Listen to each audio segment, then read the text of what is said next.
Hello everybody, and today we're going to be trying something different. It's Connor here, by the way, but I'm going to try to teach you guys how to become an even better Modern Warfare 3 player if you're not the most solid player. And we're going to just jump into it with my first step, which is route running. As you can tell, once I spawned on Resistance, I ran down those stairs, went behind the car, and aimed down sights to get my first kill. I had more cover than he did, therefore I won the gunfight. We're going to jump right into this second tip, which is to check your corners. And as you can see, I'm going to die right here, which is my one of two deaths on this in this game. But I will kind of say it's bullshit considering he wasn't playing, and then as soon as he was playing, he kind of ran into me. So I call bullshit on that. Normally, you won't have to check those corners, and when you do check corners, I do say you don't need to check every little crevice. That would kind of be pestering and annoying. So just check the big traffic areas, like that gate right there. Check that corner, which I kind of did, kind of didn't. But check that corner to see if anyone's there, because there are people that do come out of that, and I mean, that is kind of more of a high traffic area compared to, like, that little crevice that that dude was spawning in that I died at.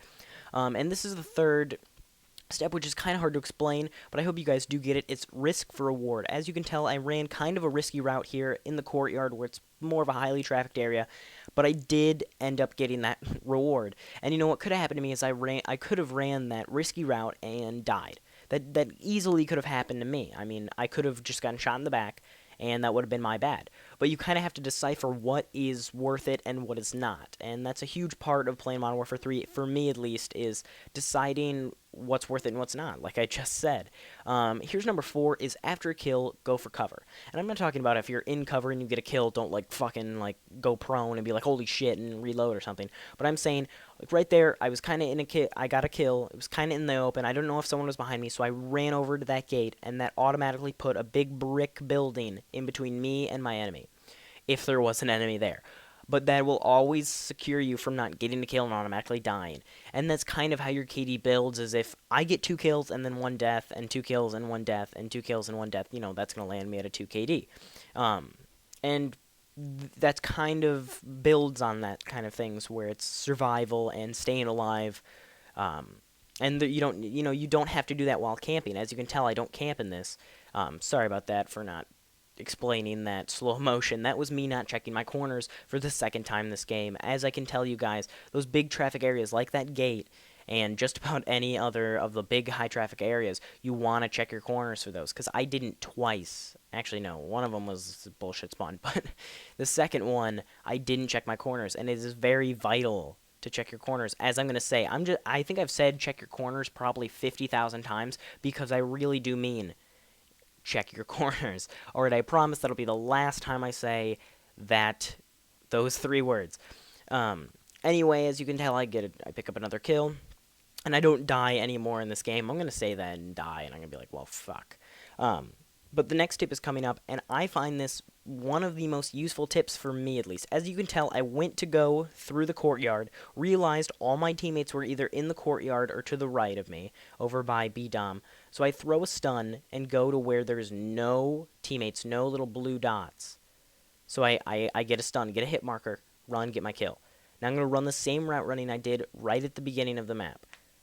See, no one's there. Check my, I was about to say check my corners. I was about to say it. But I did some good route running techniques, and that is pretty much how I survived, that is. Because I realized that there was no blue dots around, so I thought maybe there's a guy there. You do a stun check. You see that there's a guy there. And for me, since I had a PP90M1, I ran in there and just went ham and just sprayed him.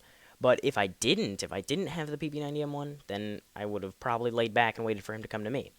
Of course, I got a little late for number 6, but number 6 is map knowledge. Regardless of its resistance, dome, Sea-Town, mission, whatever map it is, you need to know the high traffic areas of that map. You need to know the routes of that map.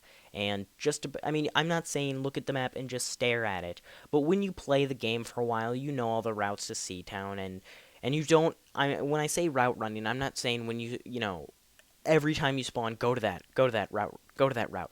I'm saying, mix it up a little bit, but have those routes that you run where alright, I'm going to run down this, I'm going to check my corners, and I'm going to aim down sights right here, and then I'm going to keep moving on if there's no one there. And you should have a consistent